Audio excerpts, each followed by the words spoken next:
is a presentation of the iRacing Esports Network.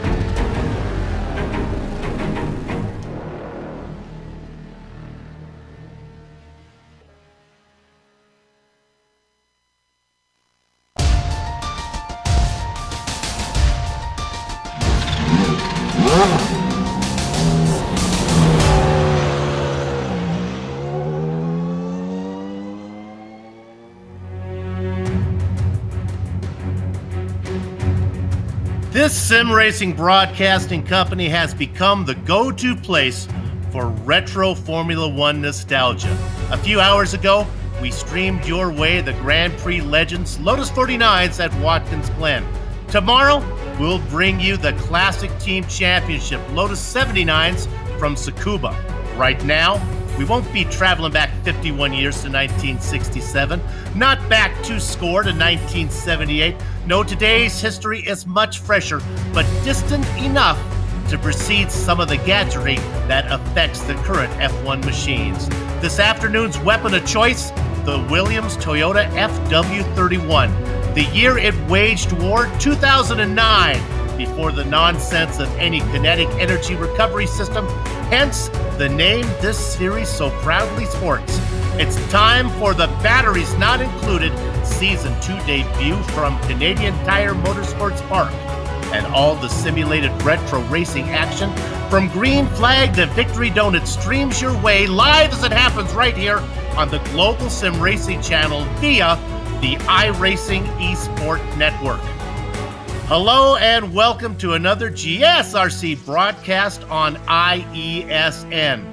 On the mic, Jason Galvin joining yours truly, Bill Soups on to bring you our Words Eye View. Turning the knobs and pushing the sliders, our director Sean Ambrose, armed with cameras, locked and loaded by Dougie Beard.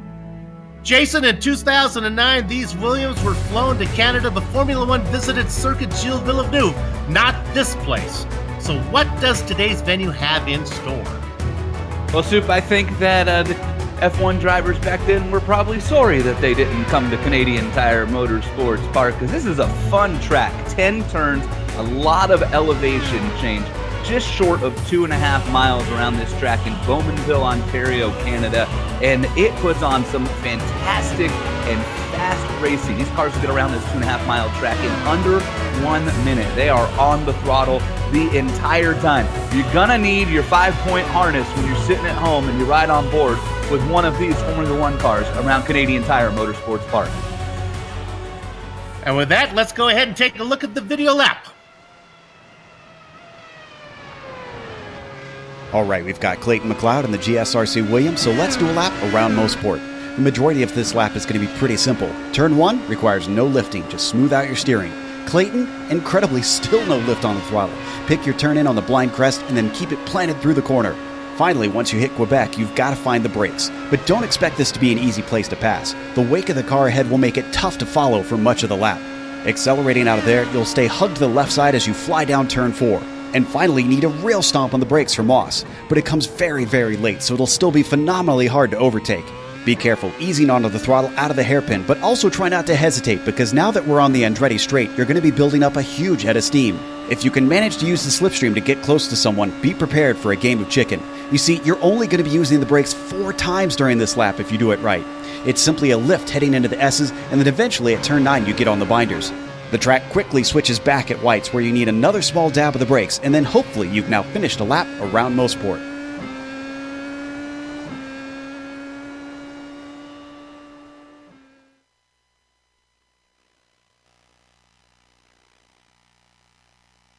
Joe Peak talking and taking us around another lap on a racetrack, this time Mosport. All right, this being the first race of the season, we have no points to show you, but we can't take this opportunity to go back and review the final standings from last season. Now, Joseph Fabian, you see at the top, he had 3 wins. No worse than second in any of the 8 scored events. How about Antonio Pavetta? He started slow, close fast with 2 wins and a string of 6 straight podiums. Clayton McLeod won the season opener and raced in each of the 12 events on last season's schedule. Thomas Ziegler only raced in 8 events, but because of the magic of the 4 drop races, well, he was able to stay inside the top 5. And then there's Flores Bashar. He had 2 wins, but faded at the end. Now, a lot of those drivers are going to be back. Hopefully, we'll pick up some new blood to even make the talent pool a little steeper, a little deeper.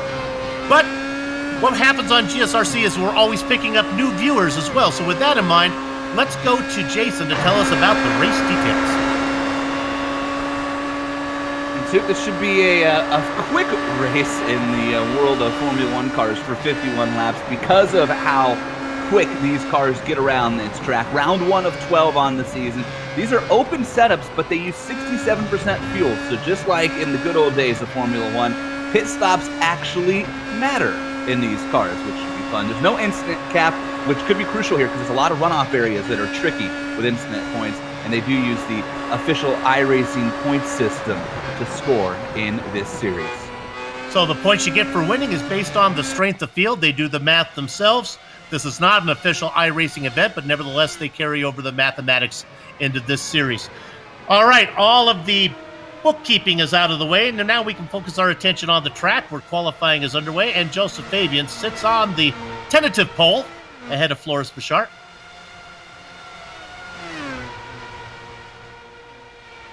You know, if you want to check out sim racing, you know, the place that you really want to go is the iRacing Esports Network. Of course, GSRC is part of the stable of broadcasters, but they have many races, all different venues, all different forms of racing. You want to check it out. iRacing Esports Network. Hey, we talked about Fabian being up on the pole ahead of Bichart, but a newcomer, Neil Andrews, going ahead sit up there in second. That's a good lap from Neil Andrews, too, Soup. He's just about 0.06 of a second off of quick time, so within a tenth.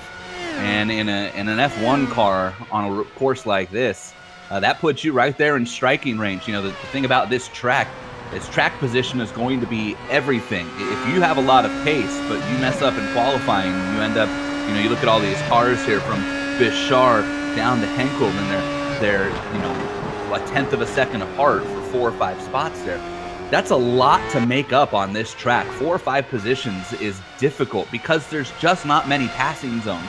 And you're in the throttle for so long, especially with these Formula 1 cars here around Motorsports, Canadian Tire Motorsports Park, that you don't have an opportunity, the traditional F1 pass, right? Get a run out of the corner, set them up, out-brake them into the next corner. There's not really a lot of heavy braking zones here. And the one heavy braking zone is downhill, off camber, and you got to have a lot of Mika Hakkinen in you if you want to make that move. So it's going to be interesting to see if we have anybody, you know, you look at somebody like Clayton McLeod sitting in third right now. Well, if a couple of these other cars can find a half a tenth and jump up, and Clayton ends up in 6th or 7th to start this race, or you look at somebody like Henkel, they're going to have to make some dicey moves around here. This is not a traditional, you know, Formula 1 track with easy passing sections. It's going to be fun to watch. And of course, we're just getting used to the day-to-night transitions that we have going on here today with the realistic weather. Can we take a look at the weather right now and see what these guys are dealing with?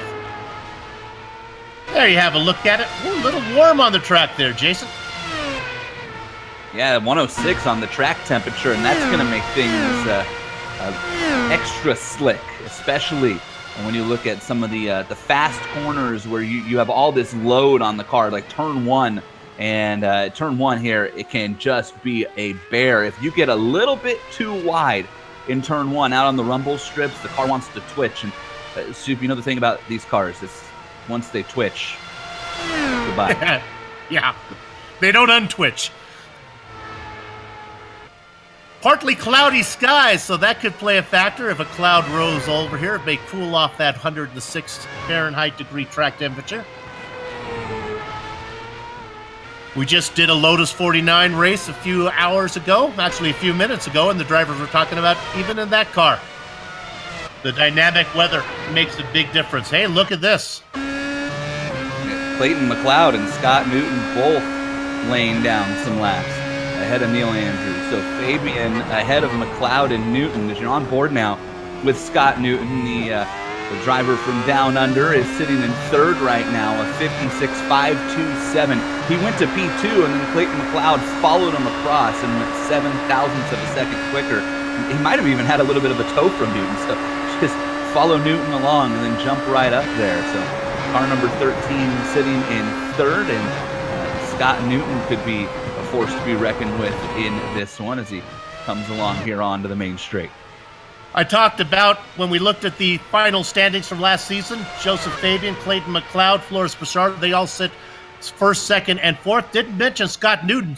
Scott raced last season and actually was very effective. He just didn't put in a full slate of races. That's why you didn't see him on the top 5, but he certainly has the speed to challenge as he sits third in the grid right now. There's Floris Bouchard, another driver who's very fast. He's got a good one going. Bouchard right now is in fourth. Needs to find a couple hundredths of a second. Lap times here about 56 seconds. Coming out of the final corner right now, we don't think Floris is going to be able to better his 56.5. Let's see. Nope, he does not. 23 cars putting in qualifying times. 3 have yet to do it. Fan favorite Edgar Sanchinelli doesn't look like he's going to be racing with us today. In fact, I think we're going to have a 23-car field. Neil Andrews in fifth right now. Andrews' quick lap is a 56.534. It's 1/1000th of a second behind Bouchard. The difference from fourth to fifth, and why does that matter as he comes down the Mario Andretti straight? And that matters because you want to have the inside line going into turn 1 on the start of one of these races. You certainly don't want to be on the outside in turn 1. That sets you up to be pushed wide. So you can set yourself up for being in an odd numbered starting position, then you have an advantage on the start. So you might even, this might be one of those deals where you want to hang tight if you can't jump up to third. You might want to start in fifth. I know that that's a strategy that I've tried to employ here before, to have a better line going into turn 1. That could really matter on the start of one of these races. Kind of like short track racing in NASCAR, where you want to try to be on the odd number coming out of pit lane there. We're looking at Duarte having a good run. Got himself up to 6th. He was the slowest of our practicers, but certainly doing well in qualifying.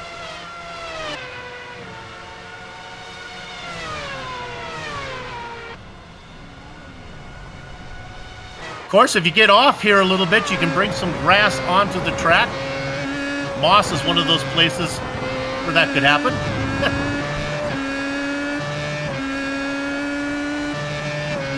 No pun intended that you might bring some moss onto the grass, perhaps. I saw a little bit of it coming off of the final corner there as well, off of White's corner onto the main straight. Here's a look going into Moss, Stefan Henkel, and you see a chance here. All that grass that just accumulates. And I don't know much about Formula One cars and grass soup, but I'm going to guess they don't mix well together. Is Moss the corner you really want to get down? Because if you can get a good exit out of that, you get that good run. Moss is down the Moss is everything at this track. It really is, because the whole top half of the course, and you go off the main straight through the first 4 corners, is very flowy, you know. And so if you can get into a rhythm and hit your marks there, especially in this car, it's a lot of letting the car kind of ride and settle, and then hammering down the throttle and getting a big run off. But Moss is that one real crazy braking zone that you just can't miss, and it's got a double blind apex, and you can't see what's on the other end a lot of times. You come out, there's a weird bump in the middle of it that can throw guys off. There's a big curve that you don't want to hit on the second half of Moss, and then yes, you get the S's in that Mario Andretti straight going down into turn 8, and it's a whole nother world. And if you lose time there, you can't make it up, you know, especially in this car. It's not, we talked about this, there's no curves, it's not an Indy car, there's not push to pass. If you lose your momentum going down that straightaway, then you're just waving goodbye to the car in front of you. Looking at a driver that is new to the series, Adrian Resnes here, and he seems to be very quick, qualifying 6th, trying to see if he can up that. He's the last car out on the track. as qualifying is just about done. I don't think he's going to get an official lap time in, but we'll keep an eye on him. He's another newcomer that I'm not familiar with, as well as Neil Andrews sitting in 5th, another name I do not know. With that done, qualifying is over. Let's go to the grid right now. On the front row, it is the defending champion, Joseph Fabian. He's going to be inside of the man down under, Scott Newton.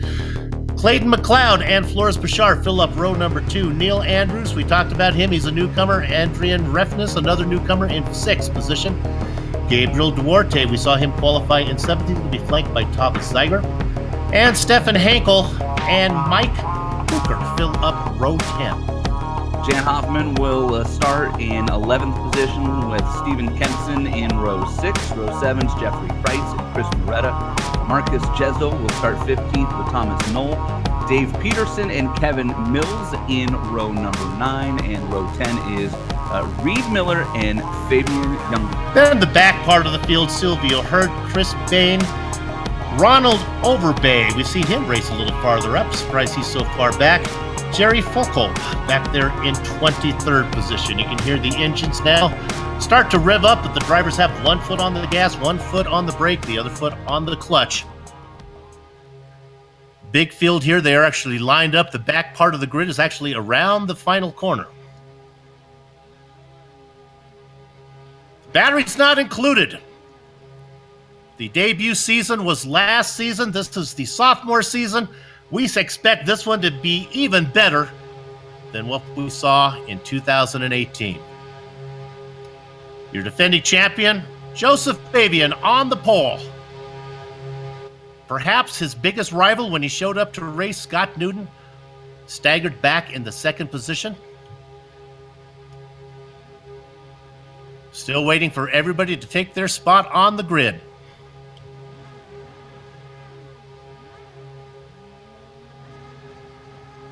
The engines start to harmonize. You know what to do. Oh, they fooled me. They fooled me. They were warming up. They're not ready to go yet. Now they're all revving.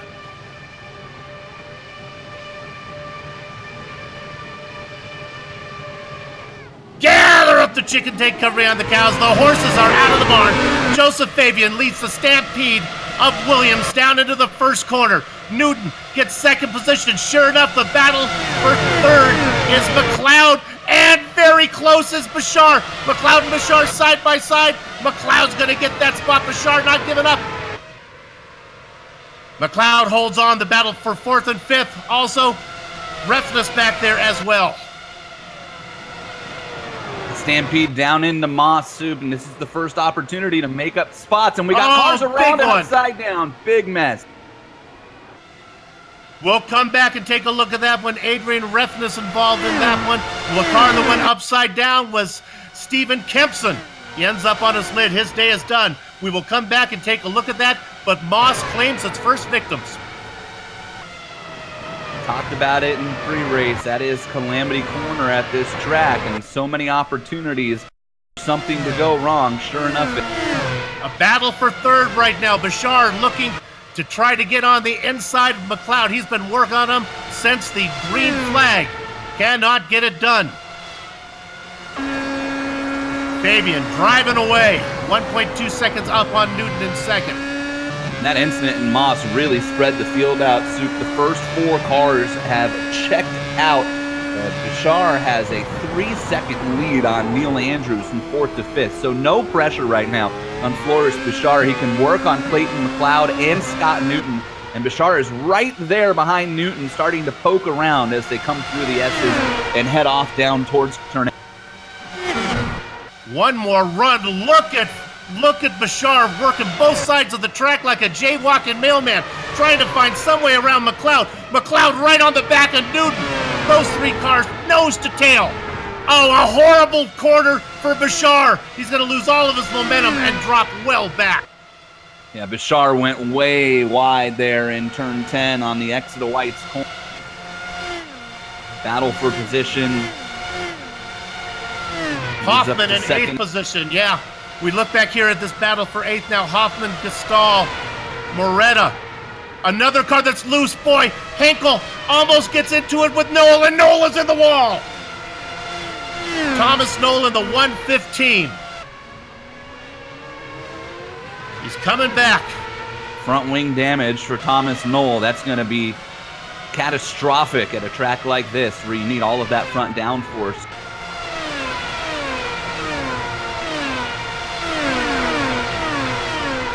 Duarte in 6th position. 7th now is John Hoffman, Bashar, and Gastal. They race nose to tail. And a Bashar good run. Yeah. Bashar off in Moss Soup. That's why he's back 2 more spots. What happened was there was a car off in front of him. It was Newton. Scott Newton went wide in Moss, and then Bashar came through and didn't see him and ran off wide on the second half of Moss and lost 3 more spots. So Newton, who was racing in 2nd, has had issues, and now Andrews has had a problem. Take a look at Neil Andrews, who was racing in 4th at the time. Bashar had issues. Newton had issues. Andrews has issues. All guys who qualified up front. Running away with it, Joseph Fabian now with a 2.4 second lead over Clayton McLeod, the only other top driver who's been able to avoid issues. Scott Newton found himself back to 3rd.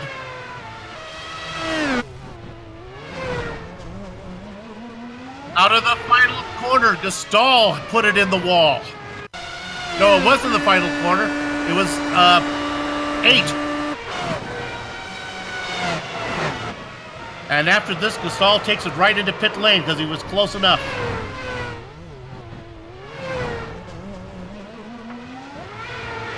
And we come back live.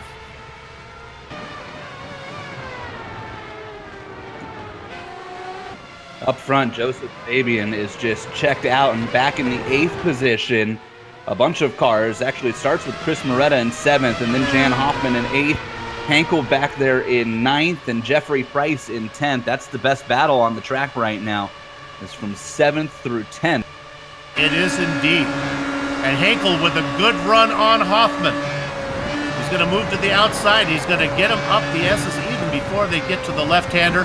Move Hankel up a spot.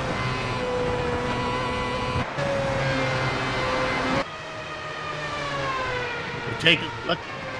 Oh, look down there. This battle for 14th position. Peterson was fighting with Young Bluth. He was able to make the pass. Move Dave up into 14th. Young Bluth has some front wing damage, and not some, a lot of front wing damage. It is kinked all the way to the right. Both sides of the wing are messed up. So you got to imagine that that is affecting the handling on that race. Edgar Sanchinelli, who was racing at the back of the pack, just put it in the wall.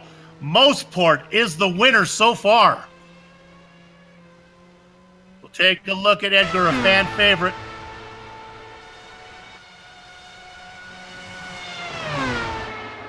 This is what's been happening to most of these guys. There you have it, and his day is done. It's just so easy here, Soup, to get off because you want to carry so much momentum. And so you want to run the car wide. You know, they repaved this track in the early 2000s, and it got rid of some of the grass on the runoff, but not all of it. It helped keep some of its characteristics. And Santinelli's out of the pits, so he might have avoided some catastrophic damage, but damage is done already at this point. He's already lost a lap. But, you know, they reboarded or repaved this track. And it just created all these little tease areas to get runs. So the problem is you tease a little too much and you catch the grass, and that's happened so many times in this race already here in just the first 6 or 7 laps. Guys catch the grass a little bit and it just sucks you over. It's like a vacuum and just pulls you towards the wall or the tires, and that's the end in one of these cars. You saw Floris Bashar make the pass on Scott Newton. Move Bashar up into 4th. Newton now back to 5th. Let's go ahead and review the replay of the very beginning, lap 1, where we had the Moss corner calamity. Here we're on with Restus. And you can see after he spins, all heck breaks loose. It's an octopus putting on his socks.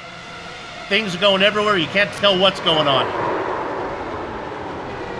The spin, and then they gather up.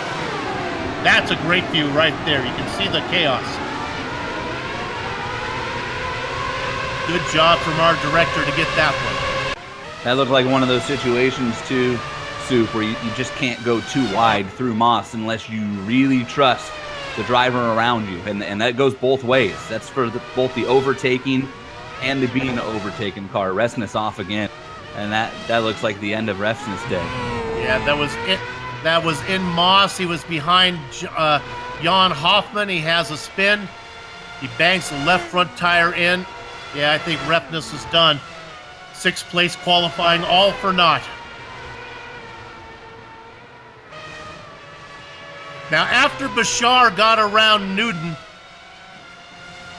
Bashar has left him behind, and now Duarte from 6th position beginning to close in here. Gabriel Duarte qualified in 7th, racing in 6th. That gap back to Newton, about 0.7 of a second. I don't want to get too ahead of myself here, but I'm keeping an eye up front, and Clayton McLeod is slowly chunking into Joseph Fabian's lead. Okay. In fact, 0.8 of a second that last lap, and it was 0.7 the lap before. So I don't know what Clayton McLeod found, but he's the 2nd quickest car on the track right now. In fact, Ziegler's catching McLeod, so this could be shaping up to be. You saw on screen there, we were looking at that battle between Reed Miller and Ronald Oberbay. Miller gets the best of it, and Oberbay was not able to negotiate Moss. Oberbay now down in 17th, Miller up in 16th. Another good battle is this one for 11th spot. This is Chris Bain, followed by Silvio Hurt. Silvio Hurt, a driver we know from the Apex Online Racing League. He is up 9 spots. Well, you think 9 spots is good? Oh, no. Well, there you have it again, as Chris Ben makes another mistake. Nevertheless, Chris, don't feel so bad. You're in 12th, but you're up 10 spots. Now, Jason, I know you can't relate to this because you're always racing at the sharp end of the field, but for a back marker, this is our type of race. Give me one with lots of attrition. Whoa! It was our type of race. Chris Ben's race just came to an end, and he took Dave Peterson with him. Peterson managed to keep it off the wall. Did a great job there. He's going to lose that spot to Youngblood. Bain bounced it in the wall. Might be fun to watch this on board from Peterson. I think he has the best view of it. We can back up one car. There we go. Watch this. The ride of his life. Now bends the car up ahead. He loses it. Oh, Dave! Dave's still out there racing in 13th. In fact, let's go to 12th position.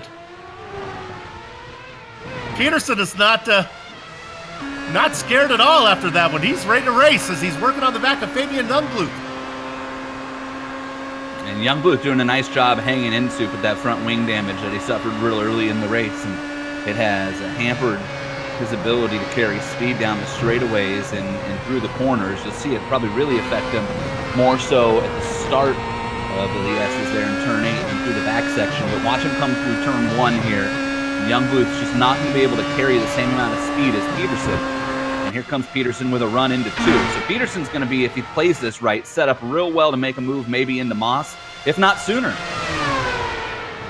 Yeah, I'm surprised Peterson's car is so good. We just saw him kind of bang it off the wall, but that car looks pretty good, and sure enough, he's going to get this done. All about straight line speed now, and boy, it's no contest. Move Dave up to 12th.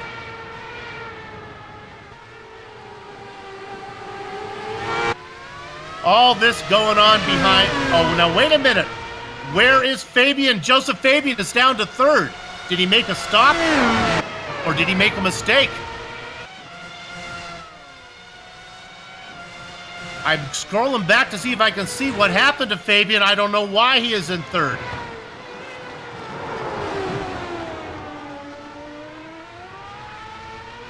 The lead change came on lap 11, it looks like. No, where it's going to be too far back. I'll go ahead and see if I can see what happened to Joseph. We're looking at P5 right now. Bouchard and Duarte. And I can tell you this, that Fabian got his mistake in Moss. Yeah, Clayton McLeod was running them down, Soup. I think he felt the pressure. I think you called it, Jason. I think that's what's happened.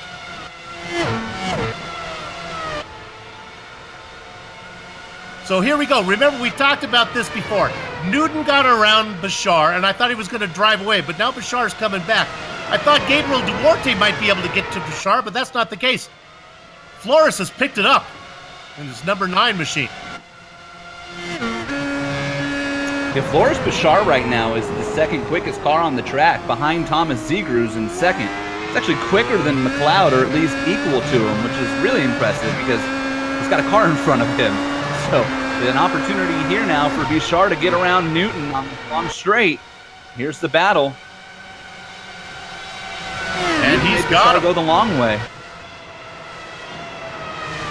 So Bouchard qualified 4th, and he finds himself back in that position again as they work the final corner.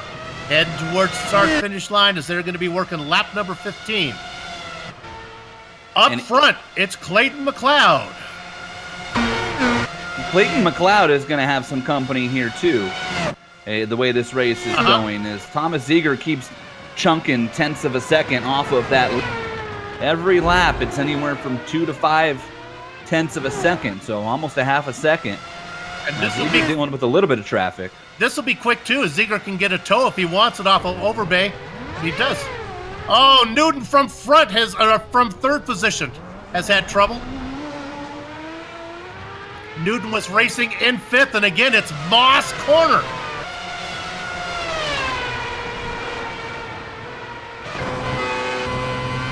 You know what happened here, Sue?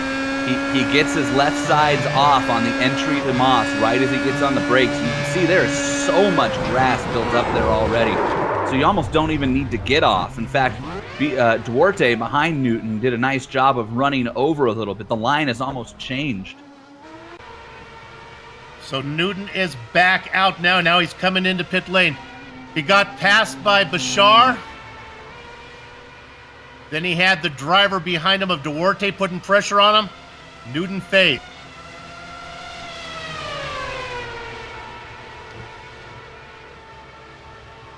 This is going to be close when it comes to lining up the pit window.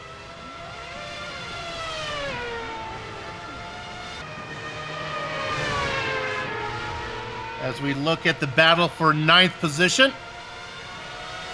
Hoffman up a spot, up 2 spots in 9th. Hurt looking right behind him. This is the battle we were looking at before. Hurt having a great race, up 10 spots from 21st. Silvio Hurt was a full second quicker than Jan Hoffman in that last lap. This just feels like one of those situations that's a matter of when, not if. And Hoffman has some front wing damage as well. The left side of that front wing is bent up a little bit. So again, here's the part of the track where that doesn't hurt you as much. But now we're getting to the part where it will really hurt you, and the problem's for Hurt. He's in the wall. Yeah, Hurt is hurt indeed. Now, as we're looking at that, I can report that remember McLeod was losing ground to Thomas Ziegler. Well, Ziegler's decided to come in and make a stop. Long stop. It might have been not a decision made by... He might have had to come in. Well, Ziegler has some front wing damage as well, sitting on pit road. Oh, it was the final corner.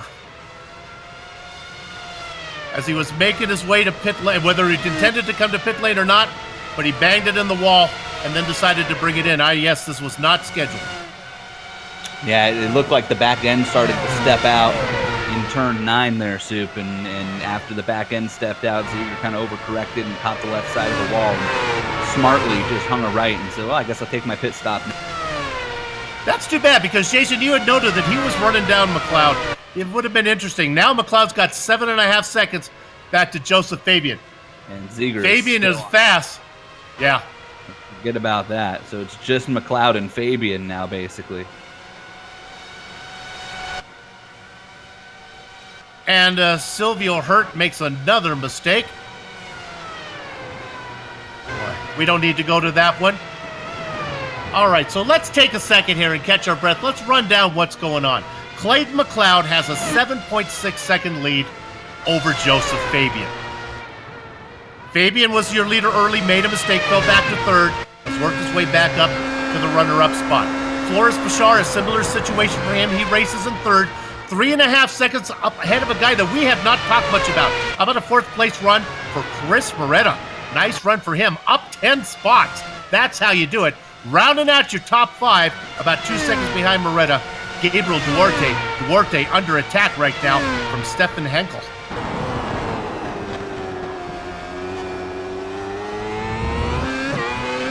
Stay on this one for a while. They both come out of Moss. Henkel a little too far back to make the stab.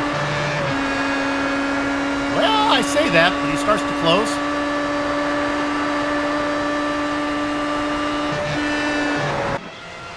None of the front runners have made a scheduled stop yet.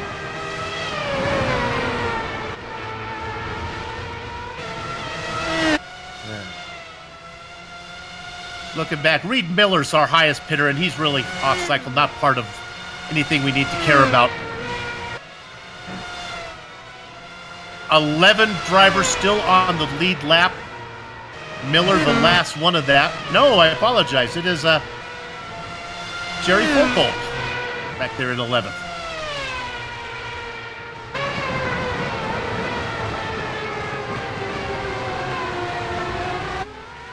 Instead of jumping around so much, let's go ahead and have a little bit of racing here. Let's watch Stefan Henkel run behind Gabriel Duarte.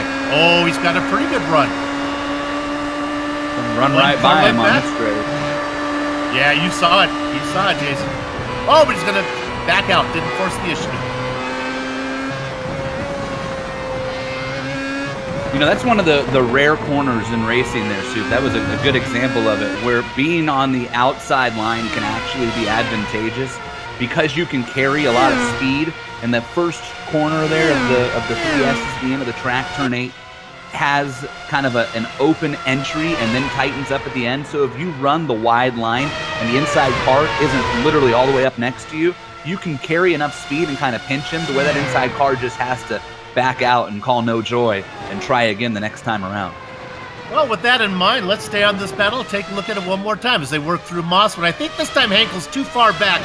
He lost a lot of momentum. He's going to have to wait a couple more laps to close that gap down. Duarte did a great job through Moss that time to open up the gap and is actually kind of pulling away.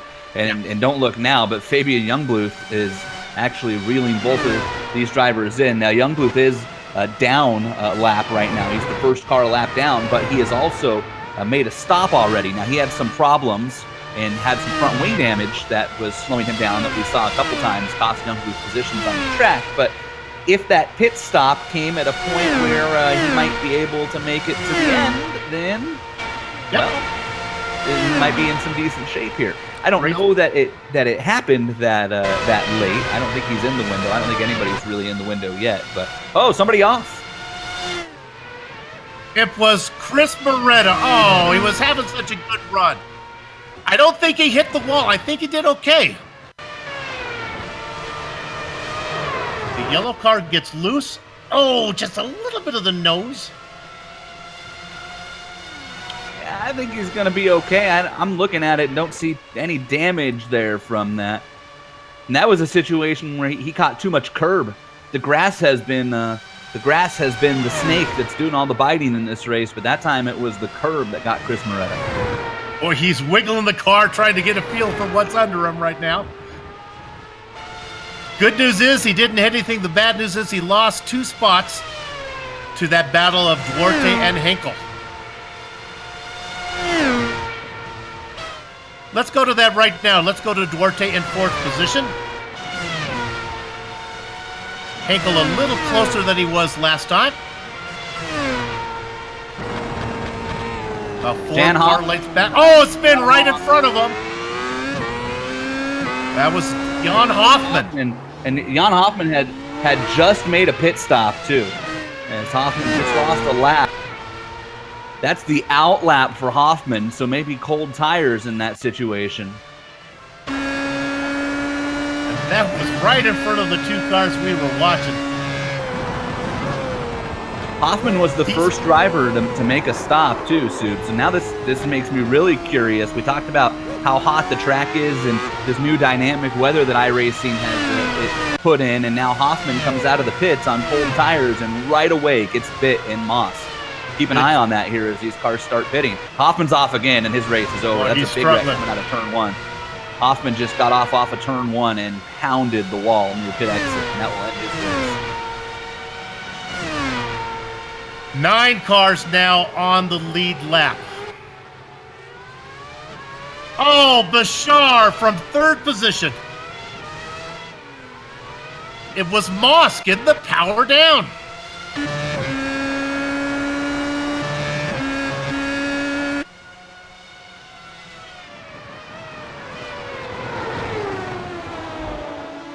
Here he goes around out of Moss.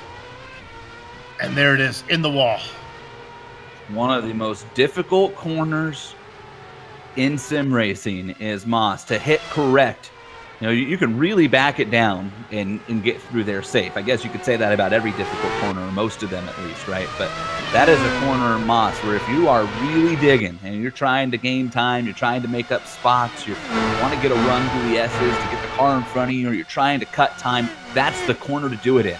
And when guys are just kind of going about the motions, Moss is a corner where they can lose a lot of time. So if you're up on the wheel, that's where you gain all your time at this track. But that is a perfect example of what happens when you cross that line just a little bit too much. There's just no room for error. And Moss, I don't know, so what do you think? Probably 7 or 8 cars now that Moss has claimed in this race? At least. At least. Looking at that battle we were watching there with Miller and Peterson, now in between them is Clayton McLeod as Miller goes a lap down. Now McLeod would like to put Peterson a lap down. Peterson in 7th. And here we are through Moss again. Everybody be careful. 1, 2, 3 cars all get through 5.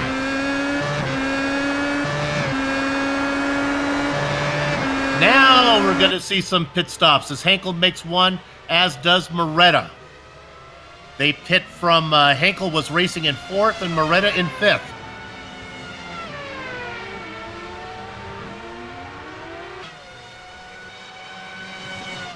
Henkel comes out, and now we got to be careful about the cold tires. We saw it get Hoffman. Jason, do you ever practice that when I know you do a lot of racing on open wheel stuff? You do the IR18. Do you ever practice, are cold tires an issue with that car like they are might be with this? Extremely, and a perfect example was if anybody tuning in happened to watch the Lionheart race in the league that I run in on Wednesday night here on the iRacing Esports Network, and we were at Road America, and that was our first race with changing track temperatures especially, and as the race went on, the track got a little bit hotter, and then we came out of pit road into turn 1, and turn 1 in the IR18 at Road America was a 3rd gear corner all race, and a pretty fast 3rd gear, right? Almost in 4th gear. On your pit exit, that was a high 2nd to low 3rd gear corner, and you were on the brakes pretty hard. Now, they warmed up pretty quick. You know, by the time you got down into turn 5 at Road America, they were good. A different car, obviously, here, but definitely an issue the first couple of corners. And the difference with a track like, say, Road America and an Indy car to F1 and Motorsport, and what we're seeing here is you come out of the corner and you have no corners to really get up to speed and get those tires warm. By the time you get down into turn 3, you are booking it. And on cold tires, that can be difficult. Jerry Folkold just had a spin out of the final corner. He was racing in 9th. His day, I think, is going to be done. He had to take a tow. We have more pit stops happening as Duarte makes a stop. Now, it might be fun to pick up Stefan Henkel and see how he fares coming out of the final corner to see if he can beat Duarte out. Duarte is rolling. Oh, it's not even going to be close. Yeah, not even close. And Soup, Henkel has front wing damage that I'm seeing. This is the first time that I've really noticed that. So Henkel now drops to be the 2nd car who've made a stop. Duarte racing in 4th. All the cars who've pitted. Boy, and Henkel's damage comes 2 laps ago going into turn 3, trying to overtake Ronald Overbay, the lapped car, and Overbay one of those situations you talk about overtaking, right, Soup, where you want the car that you're overtaking to just be consistent. Overbay tried to slow down and let Hankel go. Hankel ran him over. It's a lesson that I had to learn the hard way. You try to be polite and you end up, that's exactly what you do not want to do. Right. It's that you ever get into an official race, right, and you always just shake your head because there's always that one person. I'm just here for the SR. I'm just here for the iRating. I'll let you go, and what happens? Every time that guy is in the middle of the biggest wreck in the race. I understand you try to be polite and you're trying to do the right thing, but as an overtaking driver, right, that is one of the most frustrating and most difficult things. Let's go to Chris Moretta right now. He was about to be lapped. And he was lapped because he's on his lid. Yeah, I don't think Chris is going to recover from that one. We're going to need the crane to help that one. He's still sitting there, too. Right in front of the leader. Once he got off on the grass, there was no coming back from this one. Grass is not your friend in this car. We've learned that. And here's something, so a couple years ago, they paved this track a little more, and there's something that wouldn't have happened, right? That Moretta going into turn 2 would have had asphalt to run off onto. Not the case. Personally, I like this layout. I do too. It makes you have to be perfect. This is one of those tracks where you really do have to be perfect. It's funny because the first time that I drove this track, I made a couple slow laps around it, and I thought to myself, this is an easy track, right? Like, there's only 1 or 2 real heavy braking areas. It's pretty fast. Drives a lot like an oval in most of the corners. So for me, as a driver who had predominantly oval background before I started racing in Lionheart with the IndyCar, this was a track where I was like, man, this is going to be perfect for me. And I got up to speed pretty quick. The problem is, once you're up to speed, to do it consistently is crazy, borderline crazy, because you are on the teetering limit in every corner around this track, where if you miss by a hair, you're going to catch the grass, and that is it. And it's totally the end of your race in an open-wheel car here if you catch the grass or even the curb. We've seen it in turn 1 a couple times. Drivers catch the curb, and boom, around they go. So this is such a deceiving track, and it's easy to kind of fall into a lull here, right, where you just get comfortable, especially this point of the race, right? We're in the middle of the race now, 2/3 of the way through the race. Is Clayton McLeod, the leader, is in pit road, and here's somebody to keep an eye on, right? He's going to come out here on cold tires. Does he get too comfortable? Don't get too comfortable. Same with Joseph Fabian, who's in. Don't get too comfortable coming out of the pits. The front 2 guys are in to show you the gap that they have. Jeffrey Price racing in 3rd, not even to the pit entry yet. McLeod is out.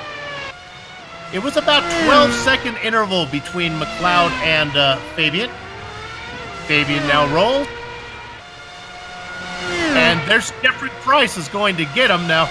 That's a little bit of a faux position for Jeffrey Price, as there's still a pit stop in Price's future. Jeffrey Price is now the only car who has not hit pit road, among the front runners. Scott Newton pit 15 laps ago, so he's kind of right on the edge of that window, right, we want to say, as Jeffrey Price is at 32 laps now. That's going to be real close for Newton. We talked about that when Newton came in, right? Newton had that little mistake, and we said we think he might be in the window, but we're not real sure. So Newton will be one to keep an eye on, but he's at the back end of the 1 lap down cars in 8th place anyways. So he's the only other car in the top 10 who has not made a pit stop in this cycle. It's Price and Newton. Ronald Overbay was racing in 9th position. He was 2 laps down. Just put it in the wall. I believe his day is going to be done. And Jeffrey Price is on pit road. Everybody's made their pit stop now. Now the question is Duarte. Here comes Duarte. He's going to get Price easily.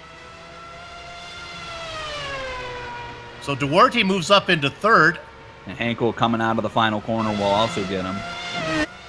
Price is rolling, but Hankel does go by. And then Reed Miller's next, but he's a lap down, so I think Price will cycle out in 5th spot. Last car on the lead lap. That's right, ladies and gentlemen. There's only 5 cars on the lead lap.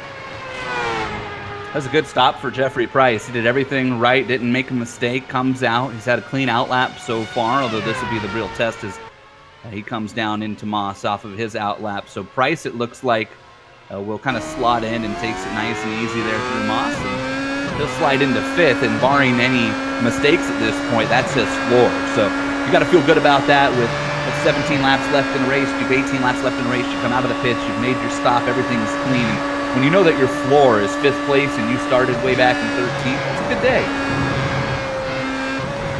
With all the pit stops done, let me walk the dog a little bit for you. I'll do the top 5. Those are all the cars on the lead lap. Clayton McLeod, your leader, by 12 seconds. Keep an eye, though. We still have 18 laps to go. And Joseph Fabian is really quick. Fabian back in 7th. He's got about a 10-second gap. Back to the guy who's had a great race. Up 4 positions into the final podium spot, Gabriel Duarte. Nobody to race with him as he's got 10 seconds to Fabian and 9 seconds up on Stefan Henkel. Racing in 4th. And then finally, the last car on the lead lap. We saw him up to 2nd for a while.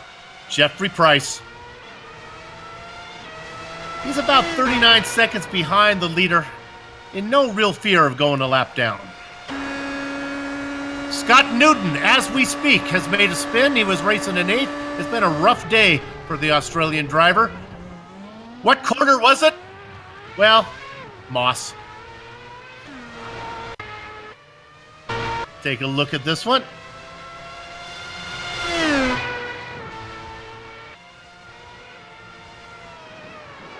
Just comes over the hill. Car gets light.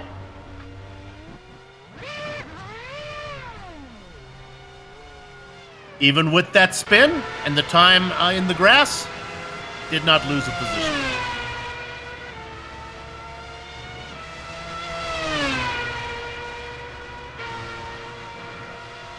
Looking to see how many cars we actually still have on track. Is it 8 is what we're looking at. Started with 25.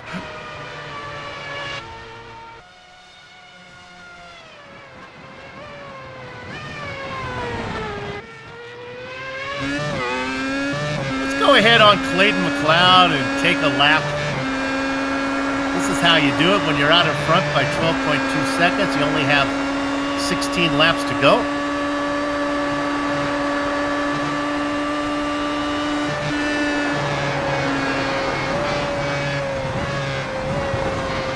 Not a lot of countryside next to you to give you the sense of speed that these guys really have here.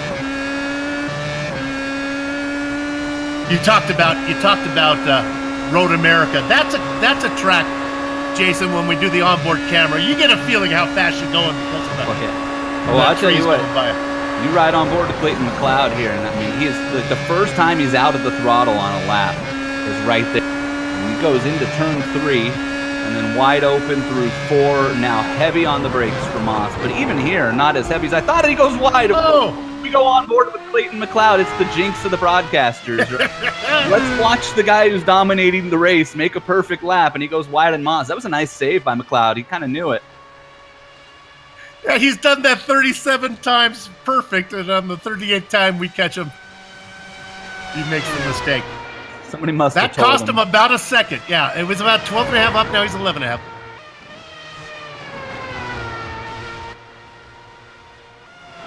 Here's a guy who's equally as fast, Joseph Fabian, racing in 2nd.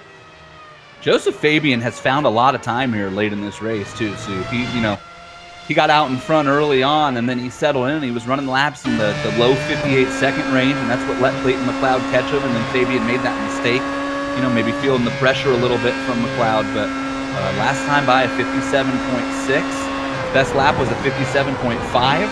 So Fabian has found the fountain of speed here late in this race. The fountain of speed. No, Ponce de Leon might have found that one by mistake.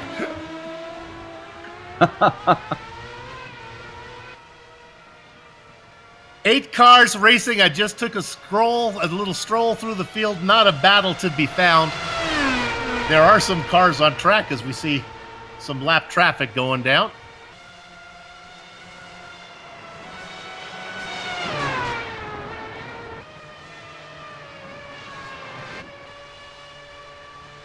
"13 seconds behind Joseph Fabian is Gabriel Duarte.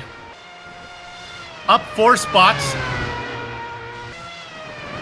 He was battling early, but then pit stops and attrition took all of the competition away. Good way to start the season with a podium. Duarte also comfortably running in the 57-second range, 57.97 last time around. He has earned every bit of that third place position right now. We'll drop back, look at the driver in 4th. Stefan Henkel up 5 spots.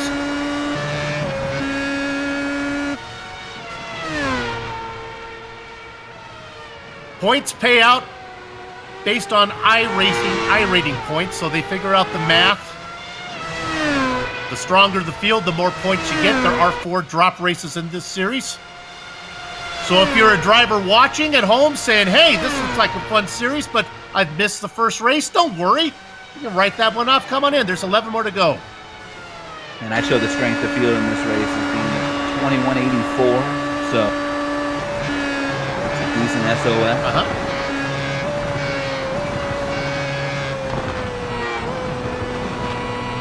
Now we look at the driver in 5th, last car on the lead lap, Jeffrey Price. Racing out there, up 8 spots in the 5th. In that Beard of Zeus blue colored car.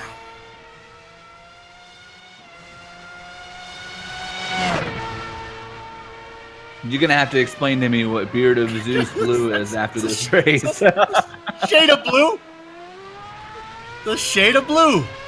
You're talking Zeus, you know, like the god? Yes, that's right. That's come on. This is what you get when you only have 8 cars on the track right now and another 11 laps of racing to go. I was about to Google Beard of Zeus color. that could come back with some mixed results. So if you're sitting at home, don't do it.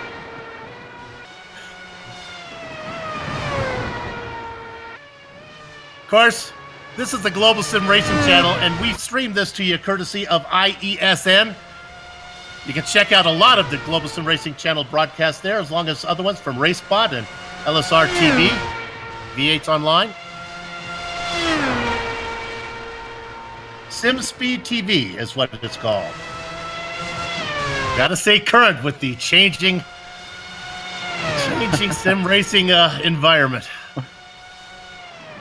It's like the real life racing environment. That's right.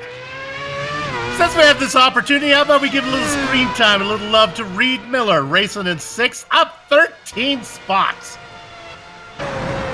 Reed Miller and Fabian Youngbluth, the 2 highest climbers still running. Ronald Overbay is up 14 spots, but he's also the first car out of the race in 9th spot. So Miller and Youngbluth, who are in 6th and 7th, both a lap down right now, are both up 13 spots from the start of this race. It's pretty good. You go from 19th to 6th for Miller, who's coincidentally the highest running Canadian in his home race here.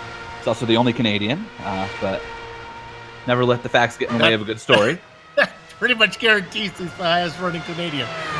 Let's go ahead and look at Fabian Youngbluth. Fabian, we got the camera on you now.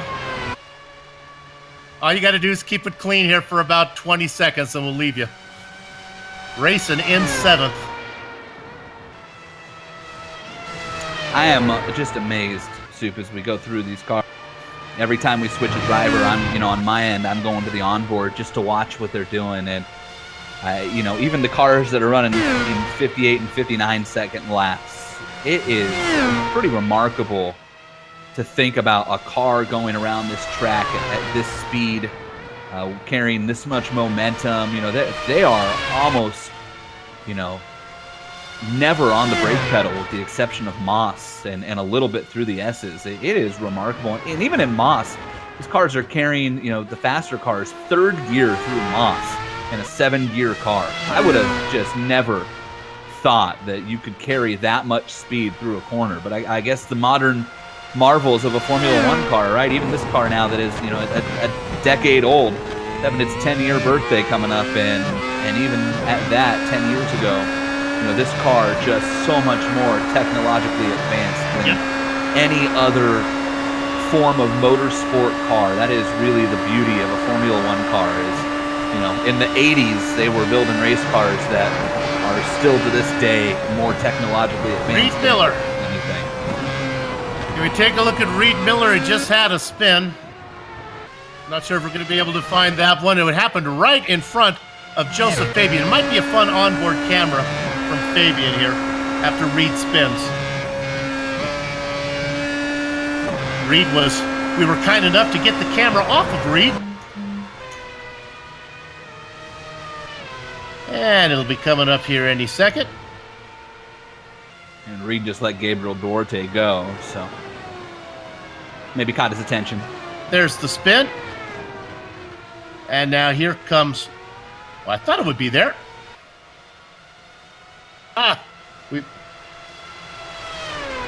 Yeah, that's Duarte coming up behind him there. So hey, Reed, you got away with it. You spun and we didn't get it.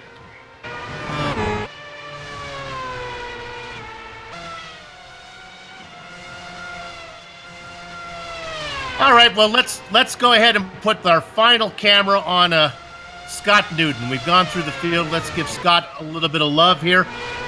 It's a package of disappointment wrapped in potential for Scott today. Qualified second, things went south. He was up front.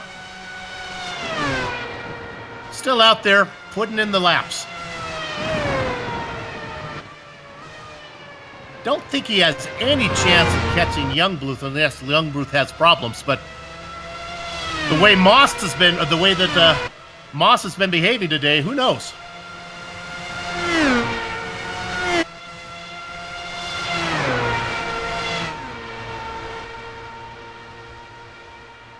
Clayton McLeod's gap, 12.3 seconds. Jason, I'm going to ask you a question.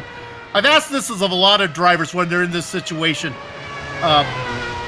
When you got the race, I say, do you back off? Do you race? And they go, most of them say no, that if they start to try to race at 90%, they lose their rhythm. They say they get into a groove, they just like to keep it going. Is that kind of how you are when you're in this kind of situation? Yeah, and not just a groove, but I find it easier to make mistakes when you start to back off, you know, because the problem is you get, especially in a car like this, right? Stick a car like this, where it is so reactive, right? There is no more reactive car than a Formula One car.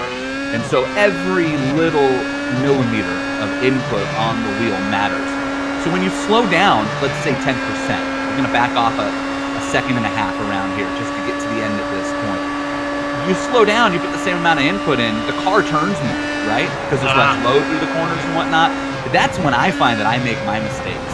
So I may not push as hard when it comes to things like getting back on the throttle, right? Trying to get a run out of the corner. I might let the car roll a little more. I might roll into the throttle a little more. You know, they talk about, as a race car driver, they teach you it's like putting an egg under the throttle. You know, you don't want to crack the egg type of deal. But when it comes to pace and getting the car into the corner and speed you carry through the corner, I agree with that sentiment. I find it totally hard to back off because you want to do everything the same, right? Your muscle memory is telling you, I need to put this much brake. I need to turn the wheel this much. But the car's not carrying the same amount of speed, so it goes to places you don't want it to go. And there's nothing worse than an unpredictable race car. That's how you end your race. That's how you make mistakes, is when you put yourself in a position where you can't predict what is going to happen. So I think it's probably better to be on the edge a little bit than it is to try to cruise, because you put yourself in a position to make mistakes. Well, that's it. Clayton McLeod doing it. It's 13 seconds now. Joseph Fabian, no chance of getting him. 4 laps to go.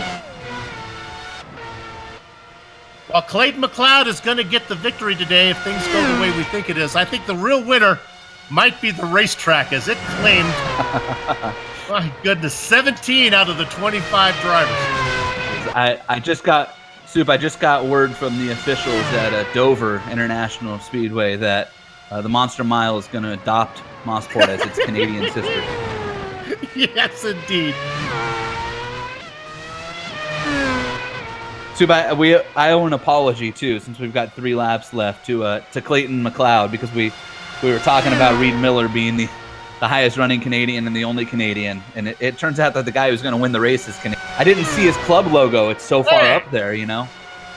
So I'm gonna say sorry to the Canadian, which is probably a bit ironic at this point. Don't take that kindly. I'm sure Clayton doesn't mind because he's Canadian. Little home cooking for Clayton. 2 laps to go now. So where are we going next time? Well, we're going to the Nürburgring. Not the big one, though. It's going to be the Grand Prix circuit. So even the Grand Prix circuit is daunting in a Formula One car. That's a track. You talk about a driver's track. The Nürburgring is, everything about it is driver. It's consistency. It's not making mistakes. It's knowing where that limit is and then how to find 10% more. I mean, that is a true driver's racetrack.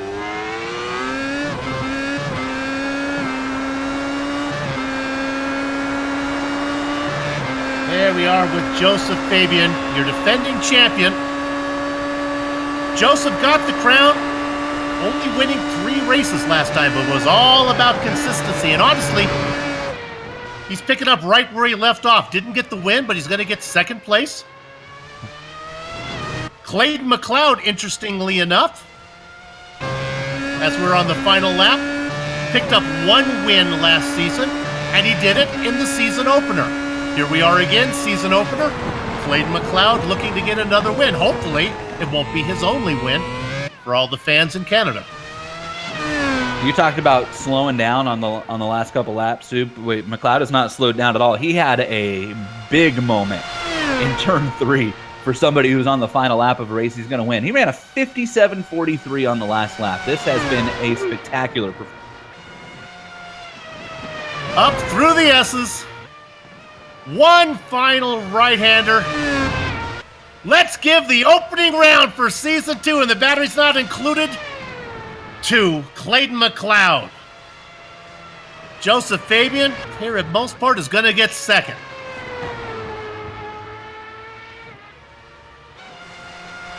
About 19 seconds back is Gabriel Duarte. Gabriel, a Brazilian driver. This is a good time slot for them. Nice race. Stefan Henkel, racing out of Diach. That would be Germany, Austria, or I guess Czechoslovakia. That's not right. There is no Czechoslovakia anymore. Nope. Yeah. I don't know what the CH stands for. I don't know what the CH stands for, but the flag is the Swiss flag. I know that. Okay, all right. So, okay. That makes more sense. Did I date myself there? All right. Jeffrey Price, racing out of the Ottoman Empire. He's going to finish 5th. Oh. And with that said, we're going to take a break. Don't go far. We'll be back to run down the entire finishing order, talk to some of the drivers before we put a lock in the gate. Back in a few.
streaming your way on the iRacing Esports Network. This is the Global Sim Racing Channel's coverage of the Batteries Not Included debut race here for season number 2 from Motorsports. The race is in the book, so let's go ahead and give you the finishing order. It is indeed the Canadians enjoying a little home cooking. Clayton McLeod gets the win ahead of Joseph Fabian. The Brazilian driver Gabriel Duarte comes home in third. Racing out of Switzerland, the CH is Latin for the Swiss Confederation. It's going to be Stefan Henkel. Jeffrey Price rounds out your top 5. Price was 1 lap down with only 4 cars on the lead lap to finish this race up. Reed Miller, not Steve Miller, of course. Flying like an eagle was Reed Miller in 6th position. Fabian Youngbluth in 7th. Come on, Soup, the race is almost done. Let's get through this thing. Scott Newton, 2 laps down in 8th. Ronald Overbay in 9th. And rounding out your top 10, Chris Moretta. Okay, Jason? Dave Peterson comes home in the 11th position. Jerry Forkolb was up 12 spots, finishes in 12th. Loris Bichar, tough race there, fell down to 13th after running up in the top 3 early on. Jan Hoffman in 14th. Silvio Hurt got a little hurt on an accident, finishes in 15th. Thomas Ziegers in 16th. Chris Bain in 17th. Adrian Refsness in 18th. Marcus Giselle in 19th. And Edgar Sancinelli in 20th. And then your final 5 drivers, Neil Andrews, Thomas Knoll, Mike Booker, Stephen Kempson, and Kevin Mills rounds out the 25-car field. All right, it is time for interviews, and I'm going to get to talk to the defending champion, the man who came home in the runner-up spot, Joseph Fabian. Joseph, you were out front, and then Moss Corner got you. Let's try one more time. Joseph, you have a copy? He's just getting used to our first race. There, we got him now. Yeah, we got you, Joseph. Okay. Moss Corner took the win away from you. Yeah, that and many other mistakes, I think, and also Clayton's pace, especially in the race, was really, really good. I didn't have anything to match him. I don't know what happened to me in qualifying or what happened to me in the race, but my pace certainly wasn't the same. This track is just impossible in race conditions. You know, you've got there's a couple corners where it's just a complete gamble if you survive.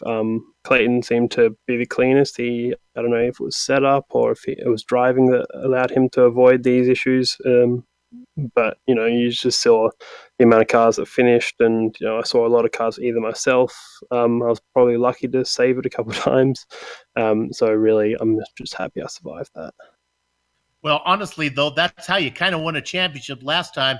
There were 12 races in the schedule. You only had 3 wins. I say only. That's still a lot of wins, but it was all about consistency for you with wins and seconds last season. Yeah. Like I said, if I was offered second place at the start of this one, I would have taken it, knowing that I didn't put as much preparation into this one as maybe most races last season, and also I knew that there could easily be some carnage. And there was, so I'll definitely take it and, you know, move on and see what happens. You expect the Grand Prix course at the Nürburgring to be a little easier to negotiate? I wish. It was my best track last season, and it was one of the tracks I had to miss. And it's, I assume, going to be my best track again this season, and I'm going to miss it again. So I'm going to miss 2 races relatively early, and it just happens to be 2 races, which are 2 of my best, which is Nürburgring and Suzuka. So I'm going to be having to come from behind, but with drop races, hopefully, you know, I can keep it clean and still get 8 in. That's what they're there for. Hey, congratulations on the second place finish today. Good luck the rest of the way. Thanks, guys. Joseph Fabian, your defending champion. Okay, Jason, who you got? Canada, Soup, here with the winner, Clayton McLeod. The Canadian gets the win in round number 1 of season 2. Clayton, you won the season opener last year as well. This race was a little interesting from the beginning. You had to start back in the 3rd position, and you managed to maneuver your way through all the calamity early on, and you caught Joseph Fabian and put the pressure on, and he made a mistake. Walk me through that pass for the lead. Well, I don't know. It just kind of bad luck for him and good luck for me that he had a bit of a moment there. So just took advantage and kept going. Joseph Fabian talked about the pace that you had in this race, in how much quicker you were than everybody else. Your quickest lap was 0.2 of a second better than anybody, and you just pulled away. What was the key for you to just become kind of so comfortable as this race? Grip hacks. No, I don't know. That is the best answer. Yeah, I don't know. All right, that's Clayton McLeod, the owner. I was running the same setup that I shared with everybody, so I got no clue. Just raced enough times here, I guess. I got no idea. But it is a Canadian track, and you are a Canadian club member, so has to feel good to get the win. You got the win in round 1 of season 1 last year, and we're not able to catapult that into a championship. You head to Nürburgring for round number 2, and Joseph Fabian says he's not going to be there. How confident are you that you can go into Nürburgring and go 2 for 2 and pad that points lead? Well, I'm going to try my hardest here. I'm still going to have lots of competition. There's lots of fast guys here. I think this week I just kind of got the lottery on the landmines, so I don't know what else could have been responsible for it, really. There's like Flores is fast, Joseph's fast, Scott's fast. There's a bunch of crazy guys here. Well, it's certainly a fun race, Clayton. Congratulations. What a great job you did at getting out in front and doing what you had to do to win round number 1 in Canada. So congratulations. You're the points leader. That has to sound pretty good. Thank you. Thank you. See you next week. Clayton McLeod, our race winner. Okay, I'm going to get to talk with the man who finished 3rd. I'm going to dust off my Portuguese here as we talk to Gabriel Duarte. Gabriel, good race. Hey, thanks. I don't speak too much English, but you tell me if I is good. Oh, you're doing perfect. You were in a fight, in a battle early on. It got really intense. Were any scary moments for you? Oh, yeah, about 3 to 4 moments. One in first lap, I got to take a shortcut and I slowed down. One another, all in the same corner, that 90-degree right-handed. The second chicane, I don't know how to say that. Right. I thought before the race, I'm gonna try to finish top 10. I never imagined I have a podium. I practiced like, I don't know, 5th, 6th lap before the race, got a good pace, and I'm like, okay, I'm trying to finish this because this track is hard. It was a tough race, man. Like, no, I'm sweat now. I don't cover all of the broadcasts on GSRC, but you're a name I'm not familiar with. Is this your first race that you've been on a broadcast? Yes, in English broadcast it was. I already raced in iRacing Brazil, if you know. Right. Sure, we're a big fan of that. I'm going to get you out of this on an important question that everyone wants to know. Are you familiar with the animal, the farm animal called the rooster? It's like the male chicken in America. Do you know do you know what I'm speaking of? No, I don't. I have no idea. You know what a chicken is, right? A chicken? Yeah. Okay. A male chicken. What sound does the chicken make in Portuguese? Chicken is like galinha. What sound does it make when it crows? What sound? What actually? In America, we say cock-a-doodle-doo. What does the chicken say in Portuguese? Caw. Caw. There we go. Okay. That's what we wanted to know. Thank you, Gabriel. Good luck, and come back and talk to us again. Oh, thanks. Good to be here. Let's try to do this again. Absolutely. Terrific. Boy, I tell you, Jason, I know we got to close, but that's one of the things I love about working on GSRC. I get to talk to people from all around the globe. It's fun. Gabriel was worried about his English. I thought it was great. It was excellent. Yeah, absolutely. All right. GSRC would like to thank everyone at the Batteries Not Included series, and especially Jason McLeod for organizing the series and contracting with GSRC to stream it. On screen now are just some of the equipment and software used to stream cyberspace to your place. The original music that lets your ears alert your eyes. You're watching a GSRC production. Comes courtesy of Eric Eckelman and June Lalonde. See the screen to how to contact each of them. The Batteries Not Included series returns for round 2 in 1 week. That's going to be the Grand Prix circuit at the Nürburgring. GSRC via IESN will be there to bring you all the action. We hope you join us. Hey, what's up next on IESN? Well, it will be the Camel series. And you know who's going to be lead commentating on that one? Well, it's going to be Jason Galvey. He's going to hustle on over there. You got to hurry. You got to get to Summit Point. That's just in a few minutes, 12 o'clock Eastern. Sliding across your screen now are some of the GSRC broadcasts that are coming up. So check those out on your calendar and mark them down. If you'd like to find out more information about GSRC, you got lots of options. GlobalSimRacingChannel.com or social media. How about Twitter? GSR Channel. Facebook at Global Sim Racing Channel, and Instagram at GSRC_Graham. And if you haven't done so already, become a YouTube subscriber by heading over to our YouTube page and hitting that big red button. Finally, on the behalf of the entire crew, Jason, Sean, and Doug, I'd like to thank all of you for watching. With that said, we're off to have fun. Storm of the Castle. So until next time, race clean, race hard, and we'll see you on the track.